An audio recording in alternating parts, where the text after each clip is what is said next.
Après 8 mois de combats acharnés, les Russes ont réussi à récupérer la poche de Koursk qui était contrôlée par les Ukrainiens. Donc, pour rappeler, la poche de Koursk, c'est une offensive qu'avaient menée les Ukrainiens en été 2024. Et au travers de cette offensive qui avait été saluée justement pour son succès, les Ukrainiens avaient réussi à capturer plus de 1000 km du territoire russe. Et au fur et à mesure des mois, on a vu les forces russes commencer à mettre plus de pression sur cette poche-là, avec des grandes difficultés pour déloger les forces ukrainiennes. Mais depuis une dizaine de jours, les forces russes ont accéléré leurs assauts sur la ville de Koursk. Selon les experts militaires, c'était quelque chose qui était préparé depuis longtemps. On a vu aussi des déplacements de soldats de la région du sud de l'Ukraine, du front de Zaporizhzhia, mais aussi du Donbass, pour fortifier la présence russe autour de cette poche-là et aussi bien sûr les contingents de soldats nord-coréens qui étaient engagés depuis pratiquement le début pour essayer de déloger les Ukrainiens. Alors c'est dans une certaine mesure une victoire pour la Russie parce que la Russie était très embêtée de devoir se battre sur son propre territoire. Pour rappel, c'est la première fois depuis la Seconde Guerre mondiale qu'une armée étrangère envahissait la Russie. Donc c'est une victoire politique pour la Russie. C'est aussi dans une certaine mesure une victoire militaire, même s'ils ont quand même perdu beaucoup de matériel, beaucoup de soldats. Le général Syrski, le chef des armées ukrainiennes, avait parlé de plus de 38 000 pertes russes et sûrement les pertes sont bien plus importantes aujourd'hui depuis l'accélération assez importante de l'offensive des Russes sur l'oblast de Koursk. Alors il y a plusieurs raisons qui expliquent cette victoire russe. La première, c'est tout simplement le fait que, comme je l'ai dit, les Russes ont vraiment mis le paquet pour essayer de reprendre ça. La deuxième, c'est qu'il y a eu une utilisation assez importante de drones à fibre optique. Donc les drones à fibre optique sont des drones qui sont reliés par un petit câble qui est de la fibre optique et qui du coup sont très difficile à brouiller pour les Ukrainiens. Les Ukrainiens utilisent aussi des drones à fibre optique, mais c'est quelque chose qui est en train de se généraliser sur la ligne de front, ce qui d'ailleurs va poser énormément de problèmes pour les deux belligérants, étant donné que pour l'instant, on n'a pas vraiment encore de pare-feu pour limiter les drones à fibre optique.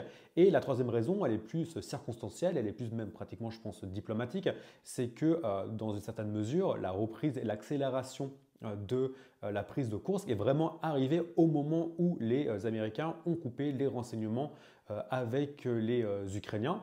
Alors, eux, ils ont dit qu'ils avaient coupé les renseignements pour tout ce qui était de l'offensive et pas du défensif. Et grosso modo, c'est le seul endroit où les Ukrainiens étaient à l'offensive sur le territoire russe.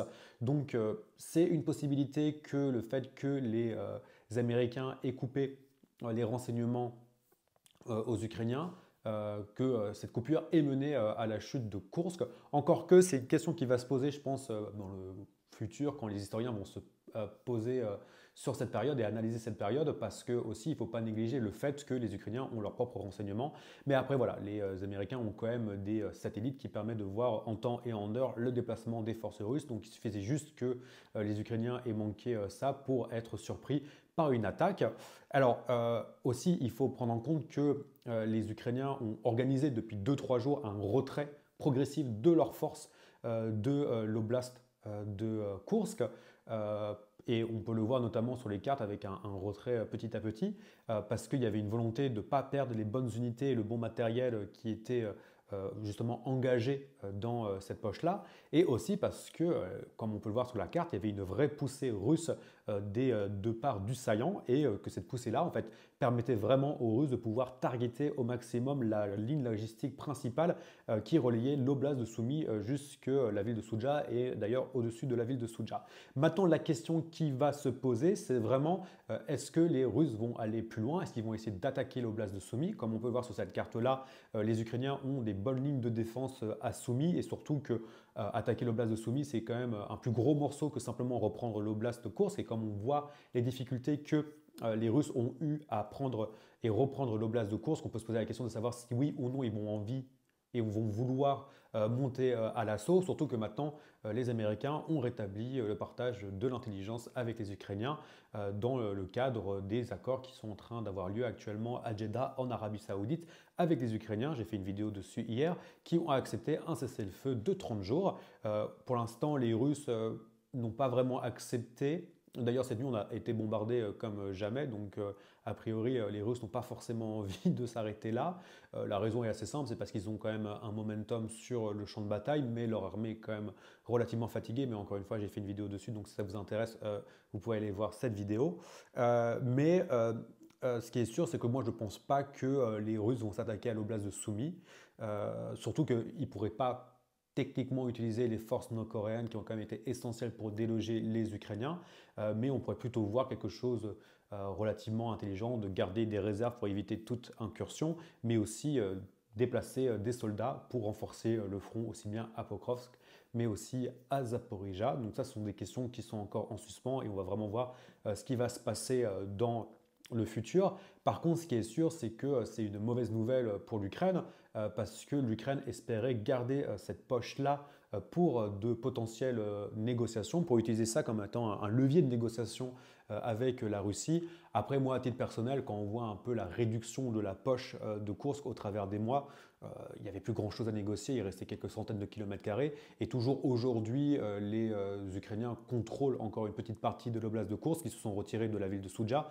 D'ailleurs, on a vu des vidéos où on voyait justement des soldats russes qui agitaient un drapeau sur la place centrale de Soudzha, cette place centrale qui avait été pas mal pris en photo et en vidéo lors de la prise des Ukrainiens de la ville de Soudzha.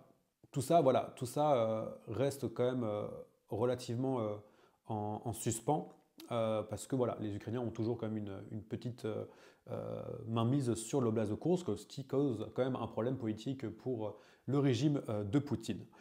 Mais ça reste quand même une défaite politique pour l'Ukraine. Est-ce que c'est une défaite militaire? Oui, alors d'un point de vue tactique, c'est une défaite militaire.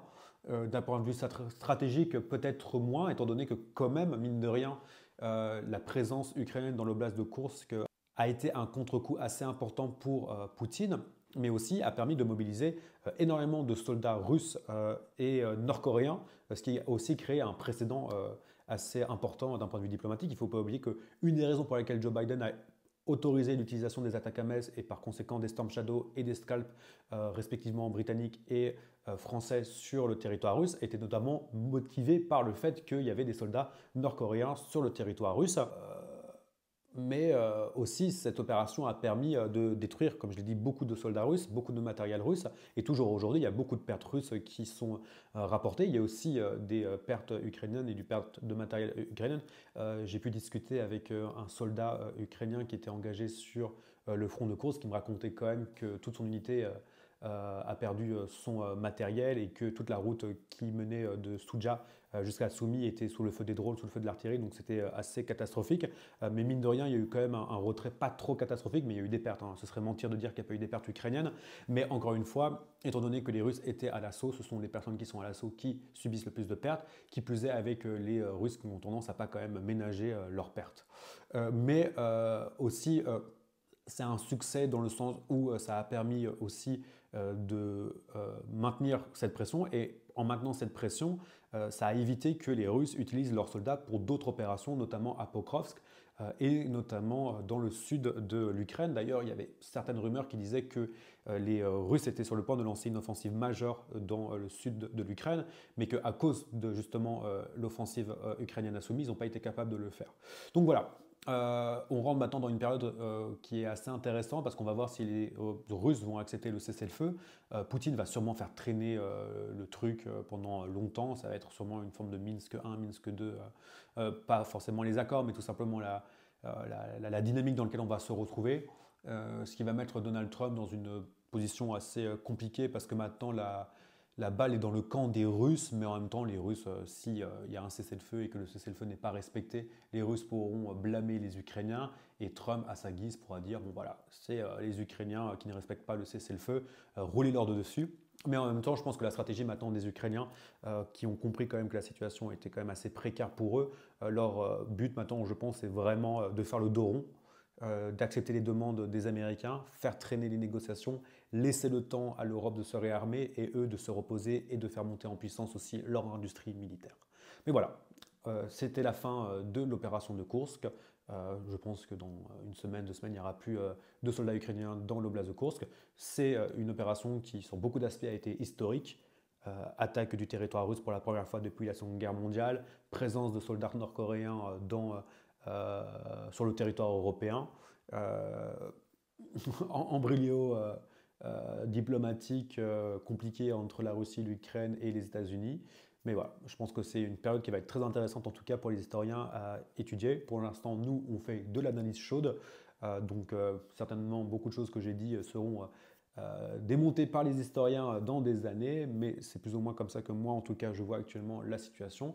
Et d'ailleurs, si vous aimez mon travail, je vous invite à mettre des likes, mettre des commentaires et à vous abonner. Et on se retrouve bientôt pour une prochaine vidéo.